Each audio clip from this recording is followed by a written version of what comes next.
Janet Fritz here for Galaxy Girl Creations. Welcome to my channel. Today I'm playing along with a sketch challenge that Christy is doing over at Christy's Beautiful Life on her YouTube channel. The sketch was made by Christina Sorge and it's super cool, so here is my take on it. I started with these papers. The pink one with the birds is from Pink Fresh Studio. The heart, which I'm using the opposite side of, is from Simple Stories, and the one with the trees is Chamel's Little by Little. And I went ahead and trimmed these papers down to fit. I did the sketch somewhat in reverse so that my photos would be a little bit more towards the left-hand side of the page than the right, because the people in the photo are primarily looking towards the right, and I didn't want them looking off of the page. I wanted them looking towards the center of the page. So that is why I did that. Now I'm playing around with this striped paper, trying to figure out which edge to cut off, and I know I want to save as much as possible, so I'm only going to cut a triangle out of that, and that is the reverse side of the heart paper from Simple Stories. You can see here that I'm folding my papers down to kind of notate where I want to cut them, and I'm having to cut them with my scissors rather than my trimmer, because the paper, being 12 by 12, does not fit in the trimmer at an angle. So I just marked it with my thumb and put a line by creasing it and followed that as best I could.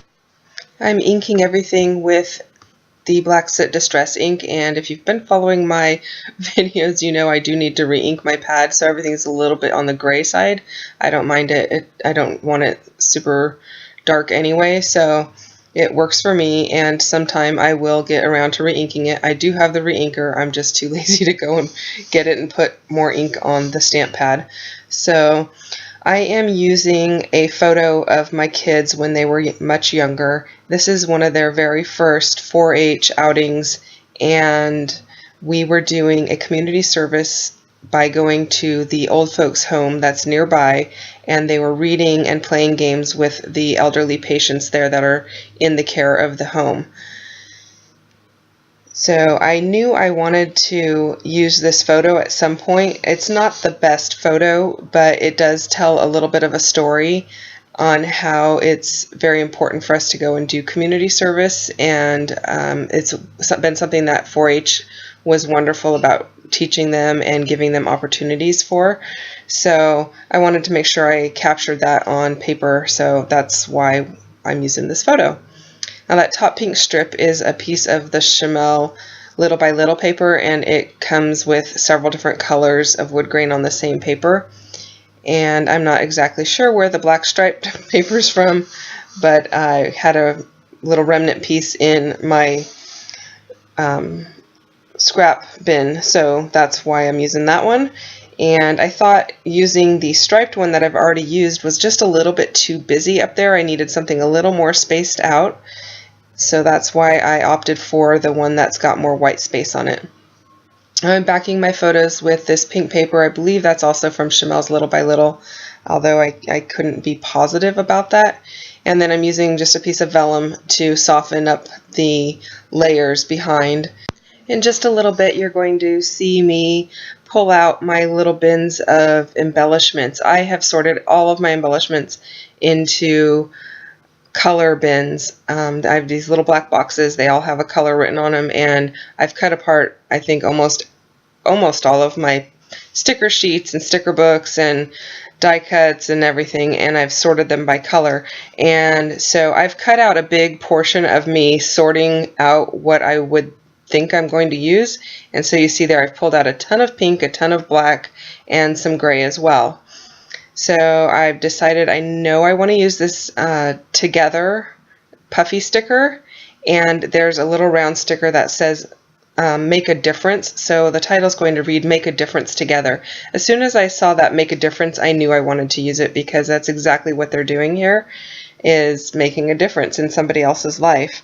And then the little gray sticker says This Is All That Matters, and I really do believe that it is very important for us to make a difference in other people's lives, to show kindness and love, you know, and share our enjoyment with other people. So that is perfect for this, and so I knew I had to use it as well. So now I've got the challenge of finding more pink and more gray to go in my 3 different embellishment clusters that I'm going to create. One on the bottom right of the photo, one on the upper left of the photo, and one on the upper right of the entire page. And there's a little gray heart that I'm going to be playing with for a little while as well. I cut out some of the trying to get it on the page because I just struggled with it. You'll see it right there on the right hand side. I played with it for quite a while trying to get it on the page, but it was just too big. So I found grays in other embellishments to put in those other embellishment spots. That little pink, it's not really a banner piece, that little piece of pink paper that's up in the upper right hand corner, that is just actually a piece of packaging from some Elle's studio.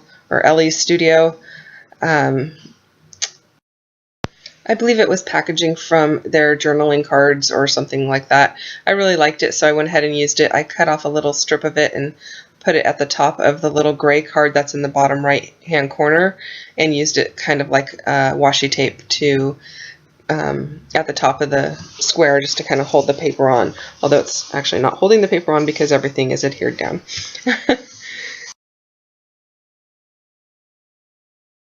In order to create a more cohesive look on my layout, I went ahead and cut apart that oval black and white frame that's in the upper left hand corner of the photo. I cut 2 snippets off of it so I could use it in the other embellishment clusters, and you're going to see me putting some pink flowers here.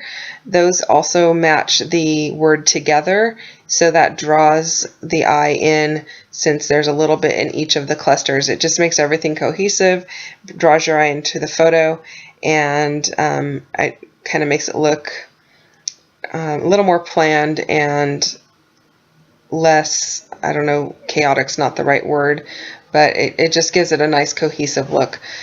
I've cut my tabs up at the top. I cut those apart. I think they're meant to be folded over and used possibly even on a paper as an actual tab, but I cut them apart so that I have 2 pieces. I save one for another day and another layout, and use the one side on this layout. So I get 2 for the price of 1 on that one. I was playing with those little photo washi tape stickers there, but I know when I peel them off they're going to be somewhat see-through, so I didn't want to take the time to mount them onto paper, so I decided to not use them this time. The gray label, I went ahead and cut that in half so I could split it between the 2 other embellishment clusters, and that would balance the gray little square under the title. And I'm just finishing up all of the embellishments here, and you're going to be seeing the close-ups in just a few minutes, or less than a few minutes at this point. I hope you've enjoyed this layout and this process video. If you did, please go ahead and hit thumbs up down below, and if you're not a subscriber already, I'd love it if you would subscribe, and feel free to leave me any notes or comments that you'd like, and I'll try and get back to you as quickly as possible. I will leave a link down below to the original challenge on Christy's Beautiful Life and her YouTube channel. Thanks so much for watching. I hope you have a great day.